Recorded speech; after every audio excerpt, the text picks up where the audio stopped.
What's up, you guys? Welcome back to the channel. In today's video I wanted to talk about something I haven't seen much discussion on when checking on TikTok and YouTube, and that is repairs. So if you are an owner operator, meaning you're the driver of your own van, then all repairs and anything that goes wrong with your van will be out of your pocket. Now, my van is a 2017 Ford Transit EcoBoost with a 3.5 engine, and that is gasoline. I personally always recommend the gas unless you have a great and trustworthy diesel mechanic.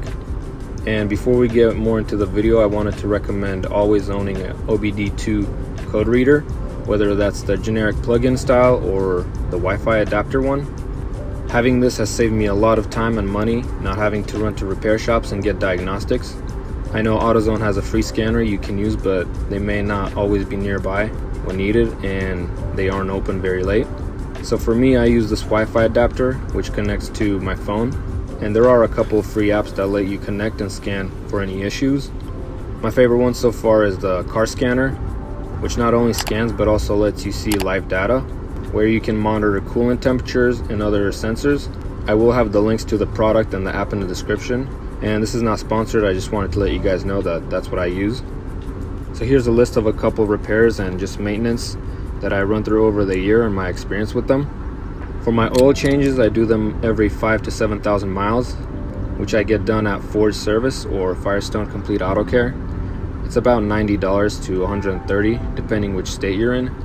I did do a handful of sensors that went bad over time, and also my throttle body, which when that went bad, it actually put the van into limp mode and I was not able to drive at highway speeds.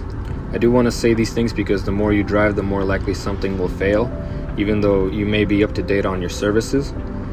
So for tires, I always go to Discount Tire as they offer price matching, which is great if you find the same tires on Amazon for a better price.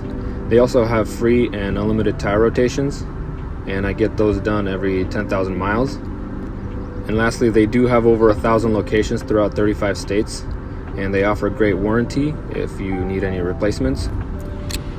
Replacing the throttle body wasn't difficult, but I did hear it's about $400 to $450 if you get it done at a repair shop or the dealer. Mine went out at around 170,000 miles. Now, this did not cause any early symptoms. It just went out randomly, and when I checked with my scanner, it showed it was a code for throttle body. And as mentioned earlier, it did put my car in limp mode, which was very low power mode, slow driving, as well as a couple of lights on dash. So I suggest, if you haven't done your throttle body actuator and your van is over 150,000 miles, to purchase the part and carry with you. In my ownership, I replaced both driver and passenger side oxygen sensors. This will cause bad miles per gallon as well as rough idle, which will only get worse over time, and eventually a check engine light.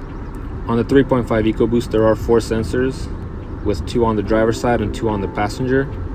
Getting to them can be challenging, but with the correct tool like this one will make it much easier.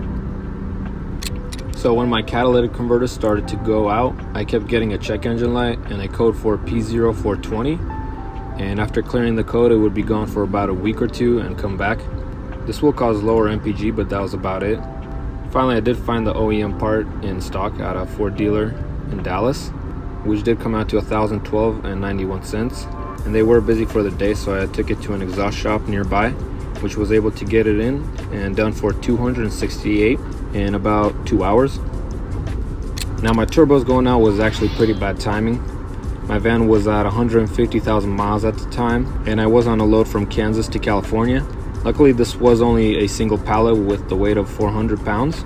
As I was driving and getting close to Laramie, Wyoming, I noticed my acceleration was hesitant.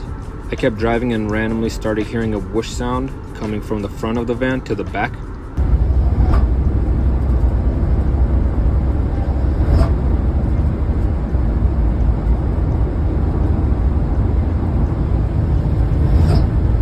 I pulled over and gave it a couple of revs to see where the sound was coming from.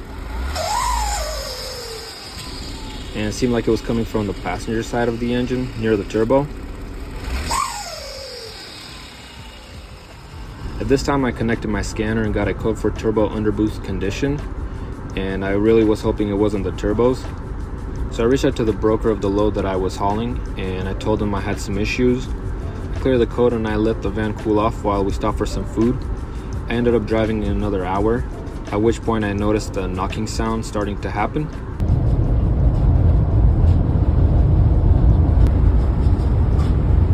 And checked my mirrors, and there was some white smoke.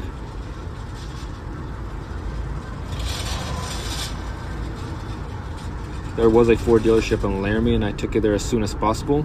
And I was told they were about 2 weeks out until they could take a look at my van, and that they did not have any turbos in stock. Now this was a good time to let the broker know that we weren't going to make delivery.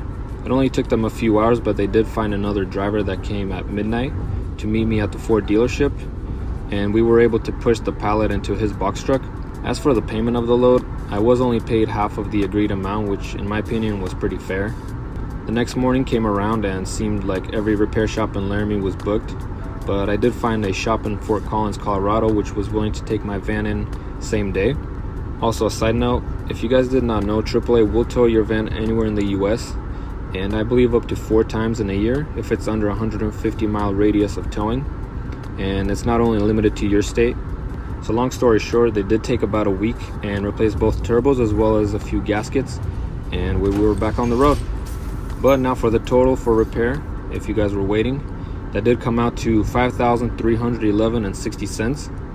And keep in mind that is not including the hotel stay and food for a week. So I hope this was informative and gave you guys some insight on what some repairs and downtime can look like.